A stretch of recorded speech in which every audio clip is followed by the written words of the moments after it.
all the time. And they take me for further investigation. At least I'll spend about 3 hours. The same questions. When did you come to this country? What's your name? What's your father's name? What's your mother's name? What is your mosque? How many money you bring into the country?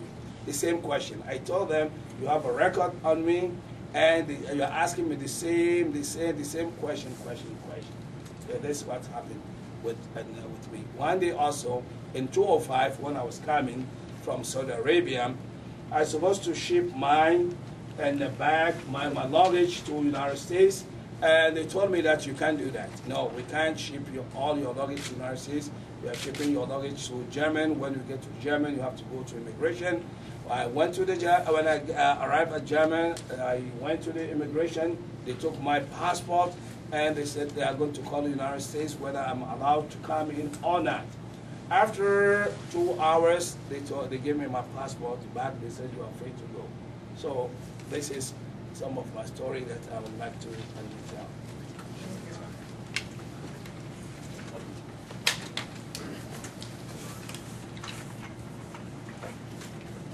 Good morning, ladies and gentlemen. Good to be here. My name is, it's hard, so bear with me. K-H-E-I-R-E-D-D-I-N-E. Last name, B-O-U-Z-I-D. It's pronounced Khairuddin, but in English it becomes CAIR-MI. So, yeah. And your last name? It's pronounced? Invasive, I guess. I'm originally Algerian. I live in Ann Arbor, in Ann Arbor area. I'm a calculus teacher at a small high school, and I have 2 cats who are my best friends. In any case, I just want to share some of my experiences, and I'll try to keep it brief, although I have quite a bit to say, so bear with me, please. So since 2008, I've been stopped upon entry into the United States, consistently each and every time.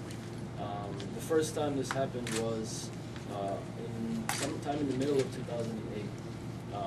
And the first time I noticed was upon return from Windsor. I have a lot of friends in Windsor. I was returning, and the gentleman, as Ms. Masri described, basically turn off your car, get out. And I actually wasn't expecting that I would be cuffed and put in the cell, but that's exactly what happened. So when I asked Officer Ritchie why, what I did, I actually said, what did I do? His reply was, we don't know yet. I found that kind of both ridiculous and a little bit comical at the same time. So, when they placed me in the holding cell, and when they let me out, I was questioned. They asked me about my origin, why I had gone to certain places. They asked me about my family members here and elsewhere. They asked me if I knew anybody affiliated with terrorism. And I don't recall on that occasion if they did or did not ask me whether or not I had received any training. So that incident, after that was over, I didn't know that it would become a regular occurrence. I thought that was just a one-off.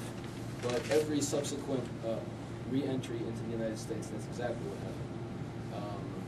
Another time, I got the same incident, the same treatment, but the next 2 instances were both at gunpoint with 6 to 9 officers.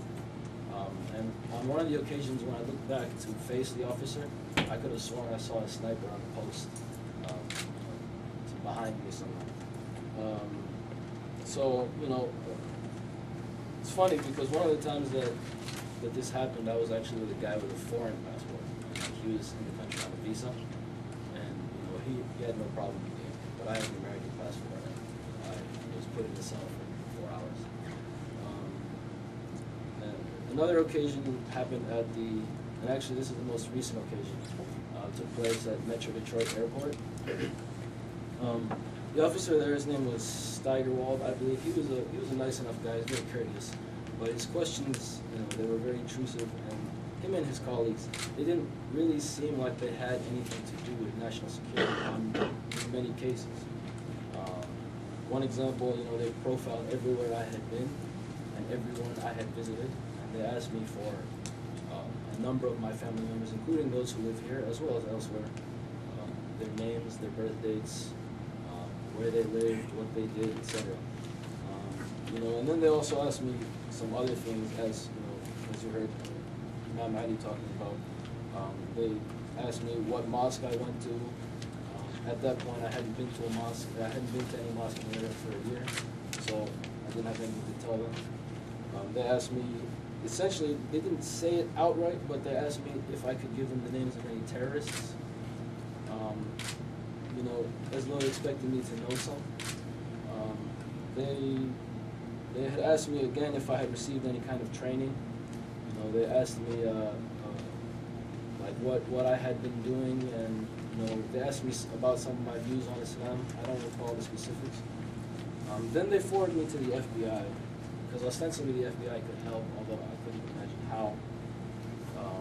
You know, so I had a very casual conversation with the FBI members, because it wasn't as though they were pressuring me or anything. It was really, I was there of my own accord trying to figure out why this was happening, or so I was told. And you know, as I said, they were fairly casual and such, but the types of questions that they asked me kind of revealed the xenophobic intent behind them. For example, they asked me how I felt about September 11th.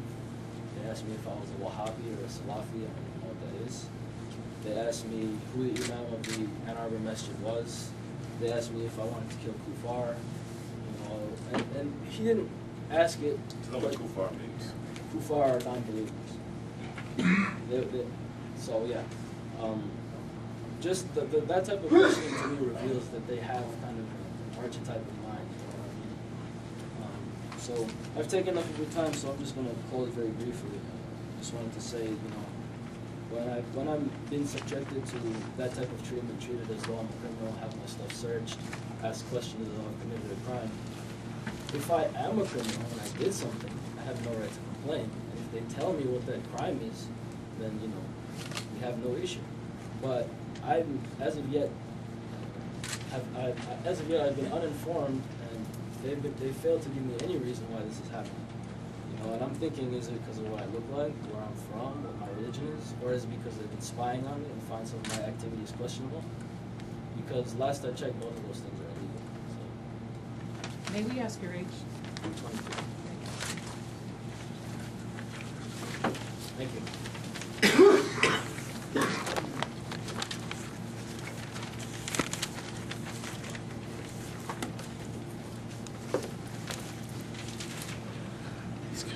Good morning, everyone. I'm Abdul Rahman Sherry, spelled A-B-D-U-L-R-A-H-M-A-N.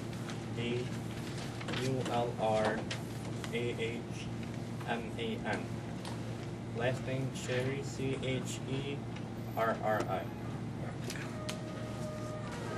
I'm a Muslim American, born in Ohio State, originally Lebanese. I am a student at the University of Michigan, pursuing my economic degree and management degree. The first time I was stopped on the border was when I crossed to Canada to see my fiancée. She lives in Canada. I met her over there at a dinner, and we were trying to get to know each other, so I was crossing. And when I came back, I was suddenly stopped. They asked me to step out of my car. They took my car. They searched it with dogs, and they took it apart. And I was taken in for 6 hours that day. The first time it was 6 hours. I was put in a small confined room. An FBI agent approached me, and he was asking me similar questions to what he asked the other brothers over here. What my religion is, what place of worship I go to, although I did tell them I don't have time to go to a place of worship because I'm spending my time studying. But he insisted on me telling him where I go to, where I attend, and where I pray. I told him I go for a few times, and he asked me, what do you do there? What kind of activities do you have? Who's the leader of your place of worship? What's his name? Where is he from? They also asked me about my country of origin, Lebanon. They asked me who do I see there? Who would I stay with? What do I do there? Do I meet anyone who's on their terrorist list? Do I work with anyone that's on their terrorist list?